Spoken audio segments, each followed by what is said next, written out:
weltaare ɓiɓɓe fulɓe anndo diine maɗa fedde heblo sukaɓe afrique weltaare tv futuru yoni to doɗela to dagana to mairie to kasga to diaba liduɓe to beelel to beeli cowi to ceeñala sakoɓe to hayre mbara to hayre lawo ko on takkusan juula ha e nder galle ceerno yaya ba to richard tole ko taari ɗum kala ene jeeya e gardendi kabaruuji men to leydi Mauritanie hono ministre kalfinaɗo ko fate awa e ngaaluuji tawateɗi e nder maaje o holliri tigui wonde laamu leydi Mauritanie yaltini temedde 2 tonnes liɗɗi taw ko liɗɗi congelé gam yidde wallidde misi ɓesgu leydi ndi no waɗiri korka mumen ha timmi to leydi Sénégal Ali Mané kañum woni président conseil départemental mo Nioro on nanni junggo e poos o yaltini koppereje kewɗe no fewi o soodi guura ko wayno maaro e nebam o fecciri e nder sappo e joyi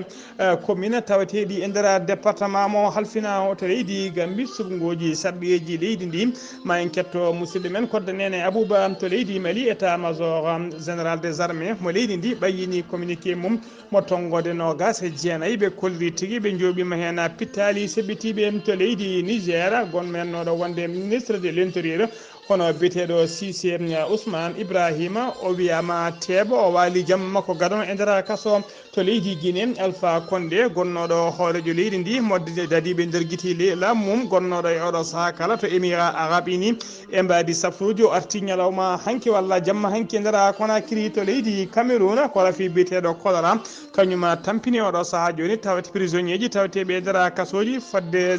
prisonnier ji jeegom puɗɗima wasde hen pittali mumen habaruji men joalam jaɓeri ma en jaa ha to Costa Rica jeen ha to leydi Ukraine ha to leydi Arabie Saoudite bisimilla moon kerki hotodirte joni joni jañuɗen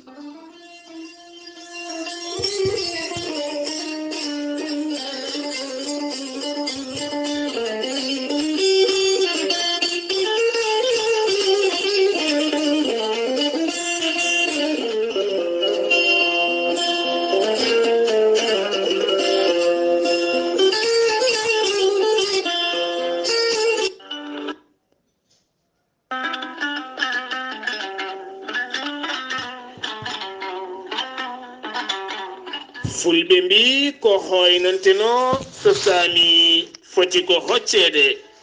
gorel teya ko haako moƴƴo iwru ko tokkordinoro ari ko wallude e safrude ha moñi kala yiito hoore muɗuma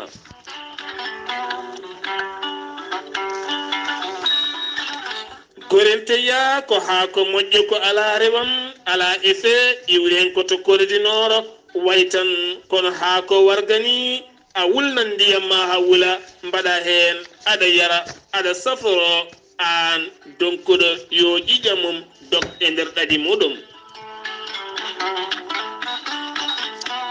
jogiiɗo caɗele ɗaɗi jaaɗo ha woofɗi mo koyɗe mum musata jogiiɗo AVC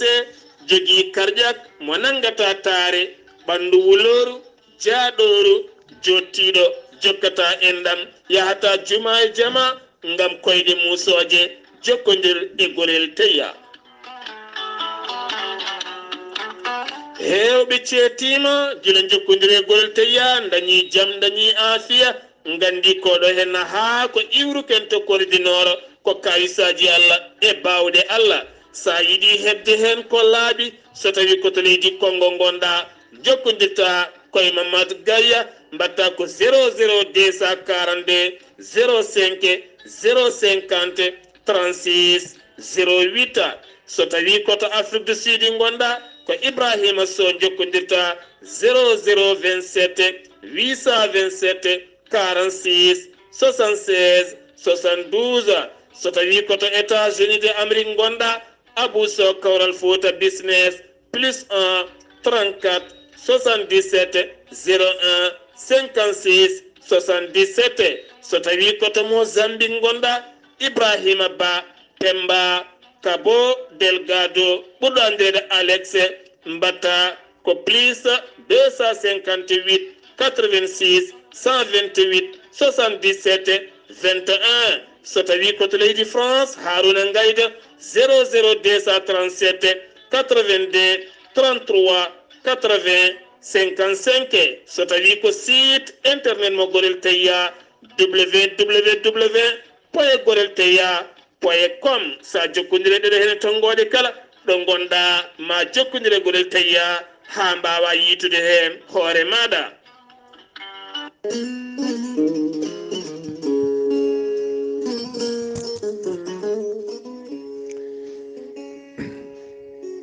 ceerno Djiby Sy ko gendiyanke ko safriyanke ko wittiyanke ko safriyanke safruji fina tawa.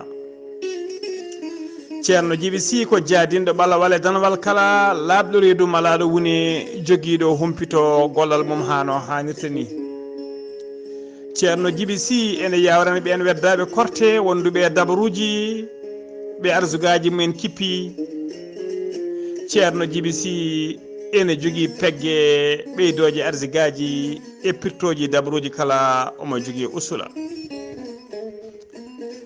ceerno Djiby Sy ne safra rafiji kewɗi ɗi jiiɗa cirol ko wayno kista fibrom dogam sitta rewɓe ronkoɓe sowade rewɓe dartoraɓe kala. ceerno Djiby Sy ene yawrani ɓen worɓe ustaraɓe goragu e yawɓe yitade koye mumen. ceerno Djiby Sy ko laaɓɗo reedu malaɗo wune so yannama ka miskino safruma ha mbiya wen taw hay mbuɗa yoɓani so wona noon wonduɓe rafiji ɗiɗi woni mo seyɗineji bahliti hoore mum ha habba walla on janowo barogal. ceerno Djiby Sy ne andina dendagal kilineɓe mum kala to gonɗa e to mbawɗa wonde so tawi on jokkodiri on pamodiri leɗɗe maɗa e safruji maɗa kala continent e kala leydi gonɗa ma tawɗon hano hannirta ni. ceerno Djiby Sy ne wiya on jiɗɗo waɗnede listihar ko inde maɗa inde nene maɗa o haala ko woni nder ɓernde ma ha mbiya yoni. ceerno Djiby Sy ne wiya dendagal kilineɓe mum noddoɓe kala saaha o leela jabade walla leela coɓe vokkaluji o leela jabade wona salade ala ko hewrede tan ballitorɗe muñal mbaɗon insisté ma on kemmo hano hannirta ni. ceerno Djiby Sy ne andina kilineɓe mum e oɗo saaha warti nder Nouakchott leegal nettek sara jeere nettek to base makko mawɗo tawateɗo kala jiɗɗo jokkodirde e makko ko 47 22 80 84. ceerno Djiby Sy ene andina dendagal kilineɓe mum tawateɓe nder leydi Sénégal e ko taari ɗum wonde base makko tawateɗe to Djoum base one gollo ha joni ene tawe toon ceerno Djiby Déme ko bawɗo golle ɗe laaɓaɗo nunɗuɗo kala jokkodirɗe e muɗum e oɗo numéro woni 77 395 99 17 ma heeɓ hen ko laaɓi. ceerno Djiby Sy e oɗo sahane tawe to Nouakchott mbiɗen to leegal nettek ko laaɓɗo reedu malaɗo wune mo Allah luɓiri hannde Ganndal newiɗo sanne sanne ɗum noon mbadden danɗo faade makko.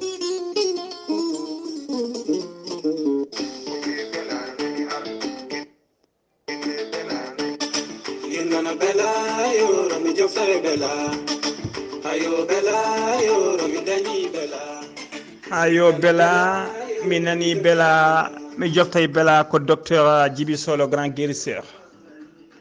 le grand guérisseur docteur Djiby Sow caggal lekkilene makko hewɓe tawateɓe nder leydi Mauritanie mbaɗatamo e kala saaha noddago téléphone aji e whatsapp uji yo ara nder leydi Mauritanie omo andi noon o notima e noddago mon omo tawe ɗo e nder Nouakchott to leegal bitegal 6e sara kappet walla mbiyana sara préfecture 6e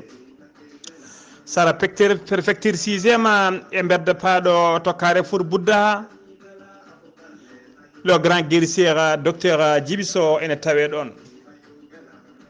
kala jiɗɗo hebdemo tawi ko leydi Mauritanie gonɗa numéro makko leydi Mauritanie ko 34 83 26 89 omo tawe ɗon e étage ñabinnaɓe étage gris bleu mbiɗen waɗɗani préfecture 6e waɗɗani Carrefour Bouddha. le grand guérisseur noon kala jiɗɗo hebdemo tawi koto banggue WhatsApp ko numéro uji makko ɗi hutortono woni numéro makko leydi Sénégal ko 00 221 77 244 92 81 walla so tawi ko numéro makko leydi Mali ko 00 223 mbaɗa 70 85 72 47. le grand guérisseur ene safra rafiji kewɗi ɗi jiiɗa cirol ko wayno kista fibrom asmo dogam sitta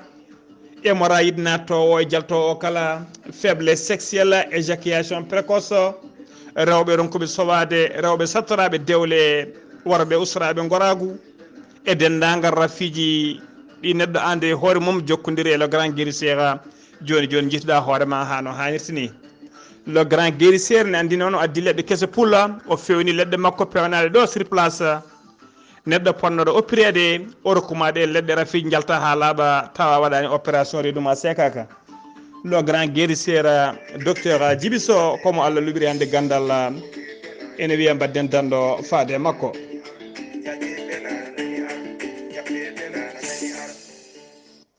Keɗtode kabaruuji mon e ɗemngal pulaar Afrique, Asie, Europe, Amérique, Moyen-Orient, Océanie.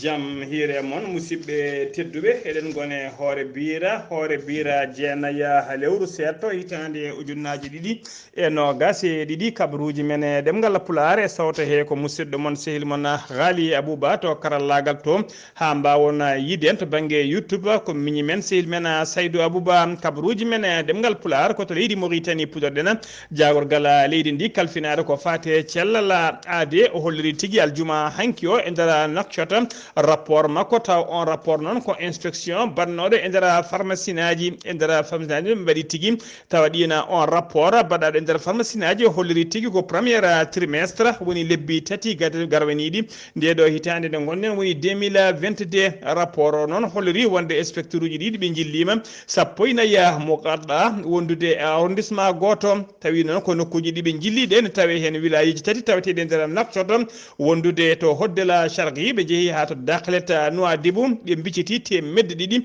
e sappo e nayyi pharmacie ɓe mbaɗi ɗum inspecté e dépôt pharmaceutique uji ɓe dawaɗi ɗum temedde ɗiɗi e sappo e nayyi hakkude pharmacie e dépôt pharmaceutique ɓe ko ɗum ɗo noon woni koɓe tawi toon ɓe kolliri noon hen temedere e capanɗe joyyi ene keddi tigui ko wiyete cahier de charge woni tigui ene keddi eko pamodirno e laamu ngu ne mbaɗa tigui ko laamu ngu yamiri ko capanɗe joyyi e goho keddaki e cahier de charge woni tigui kormaki kuule laamu ɗi pharmacie naji tati noon ɓe tawi tigui ko majji woni porté dispari pharmacie naji jeeɗiɗi uddama e nder inspection he ɓe kolliri noon ɓe tawi hen capanɗe jeegom e joyyi inspection infraction capanɗe jeegom e joyyi infraction tawama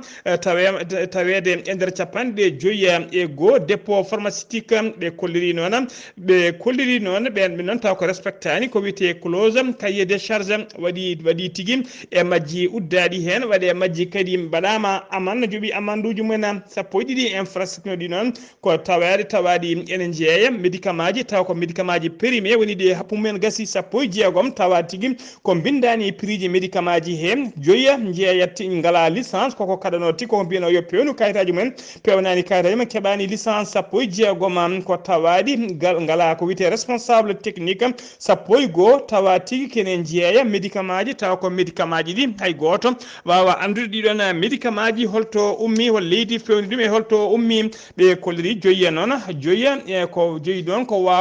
joyi ko wasde hormade ko fate distance dokkaraɗo kay hakkude pharmacie e pharmacie kala laamu woni taaƴi noon kala hakkude pharmacie e pharmacie ene jogui distance poɗɗo respectede ha joni ko leydi Mauritanie keddoɗen laamu leydi Mauritanie kolliri tigui wonde ɓe puɗɗima guila aljuma hanki o ko fati kay e jeeygol capanɗe jeenayyi tonnes capanɗe jeenayyi ujunere e tonnes tawa ko jamde woni aliment de bétail ɗum noon ɓe puɗɗori koto wiyete région mo Taganta to région Takan noon tawa hakkude leydi ndi ko toon ɓe puɗɗori cogguji ɗi noon koko cogguji ɗi noon koko mbemna tigui ha gam yidde wallidde ɓen tawi koɓe yidde wallidde ɓen joom jawdi aynaɓe e nehoɓe jawdi kala gam yidde 12 laamu ga yidde 12 deɓe e ceeɗu ngu oɗo opération noon laamu ngu holliri tigui ɓe perima e laamu ngu holliri ferima e nder oɗo opération fodde milliard uji jeetati taw ko haalis e limore hinde nde ɓe kolliri noon e nder capanɗe jeenayyi ujunere tonnes ɗeɓe gone yeeyde ɗi oɗo saaha joni taw ko cogguji bebɗi hen capanɗe nayyi ujunere tonnes ko rakkal so tawi ko capanɗe joyyi ujunere tonnes heddinde nde noon ko gawri guem han kala sac rakkal noon laamu ngu yamiri tigui yo yeeye ko ujunere e temedere mbuɗu so tawi noon ko sac guem ha laamu ngu yamiri yo yeeye ko ujunnaji joyyi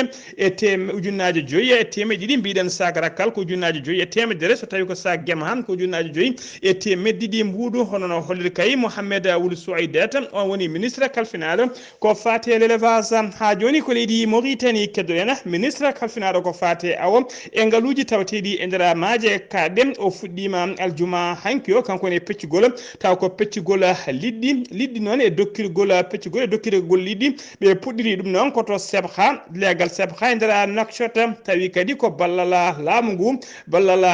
ngu ko fate lewru korka ɗum kala lewru korka noon camion ngaji kewɗi kewi arde sareɗe e nder région ngaji he kala gam yidde wallidde yimɓeɓe e dusde ɗumen ko fate lewru korka ɗum ɓe puɗɗiri noon ko sebha kono kadi ɓe koliri ma mo gaddaji tekkiɗiɗi tawteɗe e nder Nouakchott ɗi kala mawni kala mo gadda kala ma waw hebde ballal mum hano hannitni Mohamed Wula Abidine Wula Mayif ko kañum woni ministre kalfinaɗo ko fate pêche o holliri noon o wi wonde ngol dokkirgol liɗɗi tawi kadi ko Allah meho wona kay cogguji bebɗi ala ko dokkirgol Allah meho ina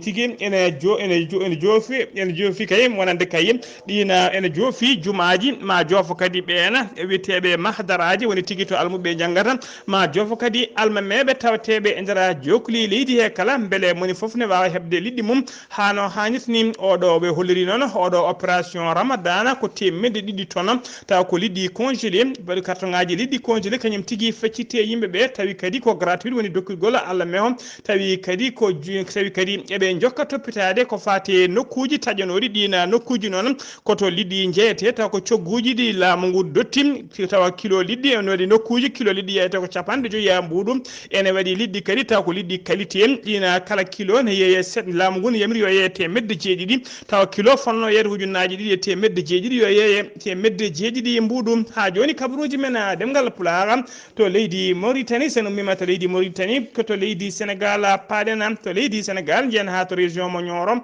Ali Mané ko kañuma woni président du conseil départemental de Nioro kañuma nanni jungo e poos e jiifa o yaltini koppereje kewɗe no fewi o coodi nguura gam yidde wallidde on ɗiɗon population tawateɗo e Nioro o soodi noon ko tonnuji kewɗi no fewi taw ko maaro e sukara wondude tamroje o fecci tigui e population fodde sappo e joyyi e nder sappo e joyyi commune tawateɗi e nder département mo Nioro mo ardina on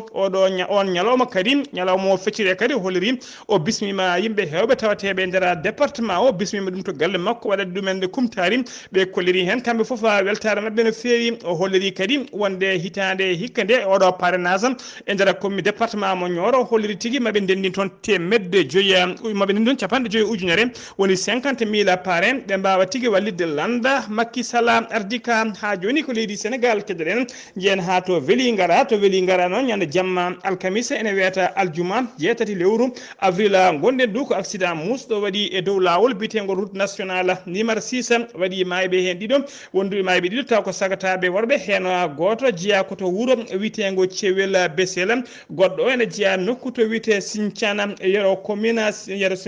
Sinthiane mo Koundara ɓe gonno noon koye dow moto taw ko moto mawɗo no fewi ɓe mbaɗi tigui ɓe jiita noon koɓe jani lessa pom ɓe tawama tigui e ɓalli mabɓe tawama hen tigui gañanɗe oɗo saaha joni noon hollirama ɗiɗo mayɓe ɓe noon hen goto ene wiyeteno Oumar Diallo kanko biyetenoɗo Oumar Diallo o noon hotta ɗum maire commune mo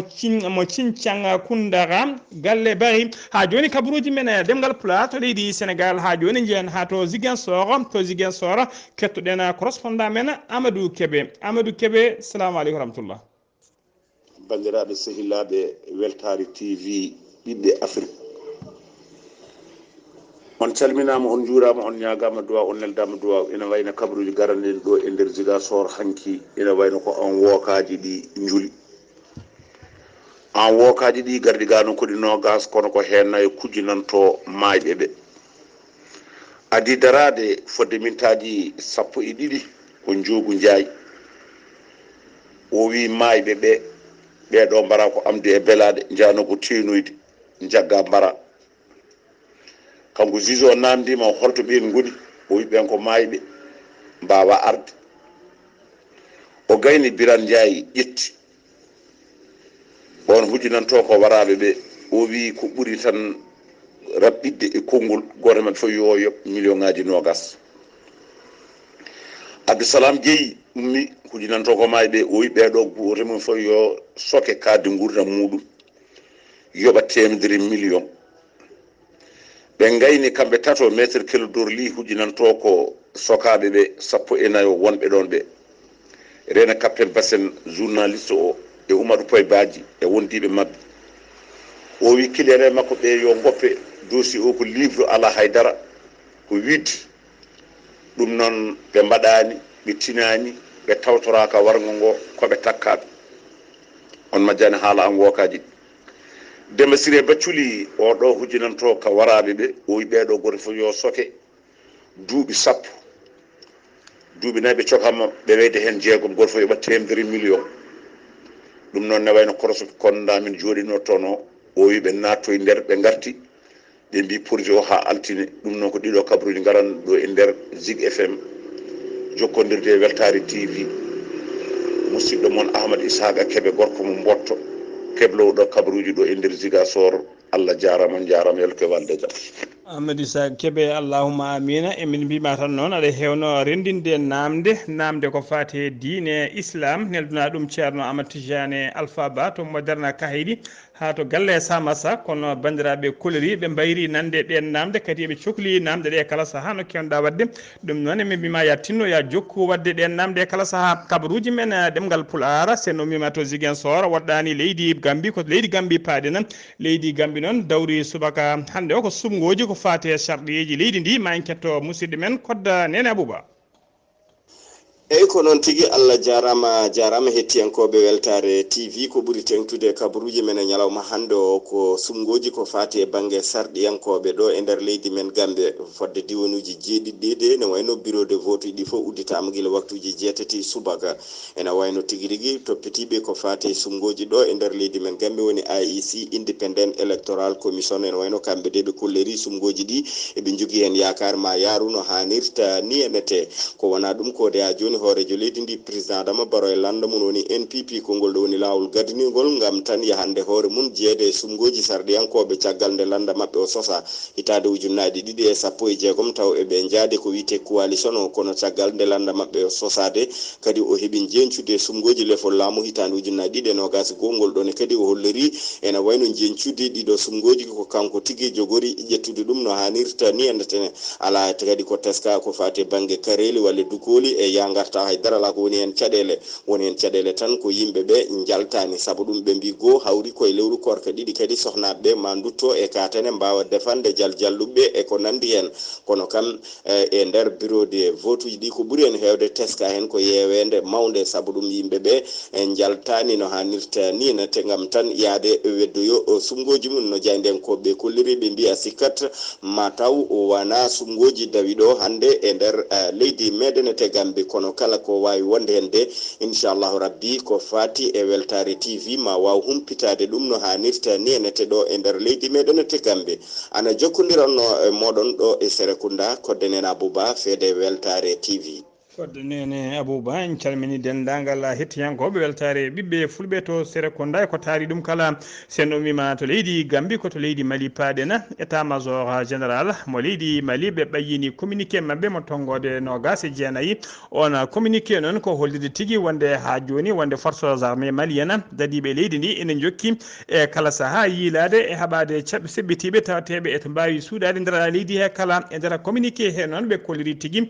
wonde ɗin opération ngaji ɗi ɓe mbaɗata e mbadi Mali ko e mbadi kele tigui ɓe mbawi teɓade to rewo leydi ndi tawa kadi koto région biteɗo Nara ɓe nangui toon noon walla ɓe jooɓima toon fittandu biteɗo Diadje Ba on noon ko goto e mawɓe catala bitengal groupe de soutien de l'islam et des musulmans d'acteur ɓe biyeteɗo kadi ɓe jooɓima toon fittandu goɗɗo biteɗo Daya Ba on noon ko goto e responsable uji taw ko kettuɗo ko fati e peccugol ko fati e zakat woni askal keɓe kewi habde keɓe kewi impôt ji ɗi ɓe kewi nanggude e kala saaha ɓe kolliri ɓe jooɓima pittali ɓen ɗiɗo ɓe mbaɗi kadi worɓe hewɓe no fewi ɓe mbarmini hewɓe eɓe kolliri noon ɓeɗo ɗiɗo ɓeɓe jooɓi pittali mumen ene tawen inde mumen tawetnoɗo base de données tawa ko terroriste uji wonnoɓe e yiilede e nder leydi he ha joni ko leydi Mali keddoɗen yen ha to Sévaré lawol hakkude Sévaré faade gawo ko lawol pewnogol guila 1984 fewnono lawol ngol ko génie militaire wondude e société Burkina Faso naɓe kañumen pewnogol lawol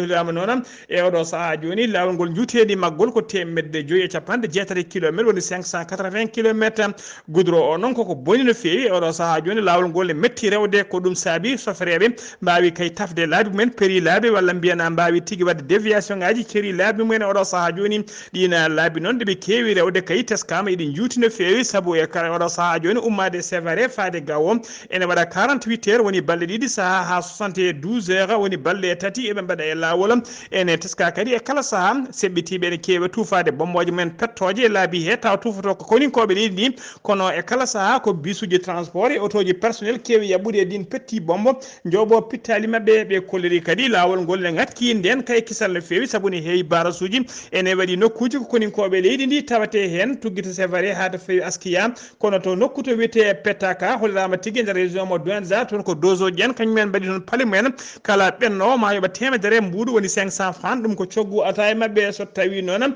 ko nokku ɓeɗo wiyeteɓe milice taw ko fulɓe ne tawe tigui taw e falde kañumen kalfi falde to wiyete omri ɓen noon e kala saaha kollirama ne kewi dartinde ɗina werlaji transport nek dartinaɓe ƴeewa téléphone aji passager ji ɗi so tawi kay téléphone aji ɗi ala hen nate e nate ɓosoje woni photo ji e vidéo ji taw koɗi jadani e jamanu e kala saaha kadi ɓe kewi jippinde worɓeɓe ɓe mbiyo janggu faati jangga qur'ana ɓe ƴeewa so tawi diine mumen ne selli so tawi ne mbawi qur'ana ko hollirama kadi ne waɗi nokkuji e nder falde kadi to wiyete gosi toon noon tawete toon ko ɓeɗon taw ko witeɓe tawate toon ko witeɓe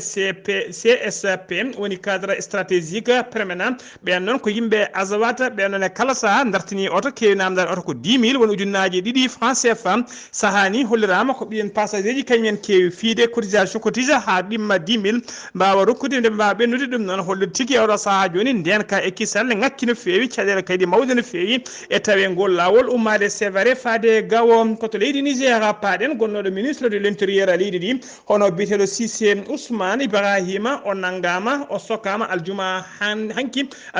jeetati lewru avril on paami tigo wali jamma makko gadon to kaso e o nanguira noon koko wiyete attentat à la sûreté de l'état e tumede kay wonde o yinno ko wadde coup d'état derguidde kay laamu oɗon biteɗo Mohamed Bazoum noon ɗum noon wonno ko ñande capantati e goho mars hitande ujunnaji ɗiɗi e nogas e goho balɗe ɗiɗi kay caggal nde ko adi kay ko oɗon ne waɗe Mohamed Bazoum ne waɗe investisseur muɗum o joko sokoya noon koto kaso civil to wiyete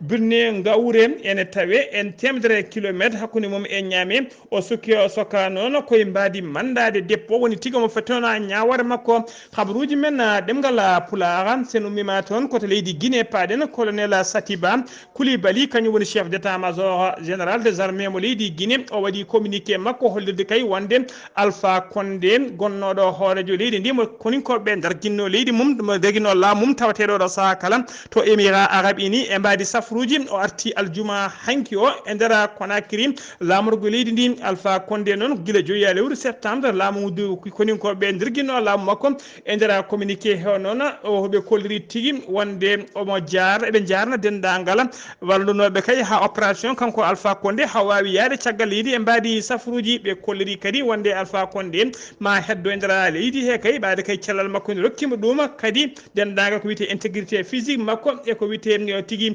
dignité makko ma laamu ngu wawa toppitade ɗum toppiton nden kam makko e kisal hano hannirtini koto leydi Cameroun paaɗen to Cameroun noon hollirama tigui ko rafi biteɗo choléra kañum tawete toon oɗo saaha joni nder yoga e kasoji tawateɗi e nder leydi hen hollirama to kaso biteɗo Nawbelan to Douala yimɓe jeegomo puɗɗima sokonoɓe jeegomo woni prisonnier jeegomo puɗɗima wasde hen pittali mumen taw ko rafi choléra yoɓi pittali mumen e nder ɓen noon en tawe hen militant goto landa wiyete ko MRC woni mouvement de la renaissance du Cameroun o noon yaltuno aduna ko ñande alkamisa ɓennuɗo ɗo o kabaruuji men joolam jaɓeɗi koto leydi Costa Rica paaɗen avion taw ko avion cargo nawo koliji e courrier ji tawi kadi ko laana DHL woni pentradi pulaar olo ko compagnie leydi Allemagne kañum tigui yani ñande alkamisa nde o yani noon koye saaha ko wonno wadde atterrissage makko forcé woni atterrissage makko d' urgence to aéroport biteɗo San José te Costa Rica ka heeli laabi ɗiɗi noon en keɓani bilal noon so tawi waɗi mayɓe en koto leydi Ukraine paaɗen balɗe 45 hannde ko leydi Russie diwi kay soppine leydi Ukraine joyramaɓe bomboje e pettoje hollirama tigui aljuma hanki o attaque musto waɗino to nokku wiyete Karamakos ene tawe nder Donbas waɗino 51 iddiɗo basɗo hen fittade mum e nder hen sukaɓe joni tawe hen premier ministre leydi britannique biteɗo Boris Johnson o waɗi jillu makko surprise aseta hannde o to Kiev lamorgo leydi ndi o laatima noon hoore jago laatima hoorejo gaddano taw ko jeeyaɗo fedde witede G7 wadde jillu muɗum e leydi Ukraine tugui kay ko leydi Russe ɓami wadde mabɓe guerre o joddima e hoorejo leydi ndi koto leydi Arabie Saoudite udditen kabaruuji men alkamisa leydi Cameroun leydi Arabie Saoudite hollirama tigui hitande hikka nde ardiɓe Arabie Saoudite ha tigui noon hafinaɓe ko fate hijjore ɓe kolliri hitande hikka nde ɓe toɗɗi tigui toɗɗa tigui wawde arde juurade wawde yillade suudu ndum wawde tigui wangade suudu Kaaba hitande hikka nde ko million neɗɗo noon tawa e nder ɓen tawa hen Arabie Saoudite naɓe ummotoɓe caggal leydi kala ko million woni ko toɗɗa foof noon koye mbadi haɓade mboroso coronavirus musidɓe tedduɓe gasi ha laaɓi ceer ko ɗum ɗo wonno ko tonguɗen kabaruuji men ɗemgal pulaar e haalirde ko musidɗo moon sehimona Ghalii Abuu Bah to karallagal ko Saydou Abou Bah to leydi Gambie ko kodda Nene Abou Bah to leydi to Ziguinchor ko musidɗo men Amadou Kébé kettimalaki jaam yo jaam Allah jogomi jogo on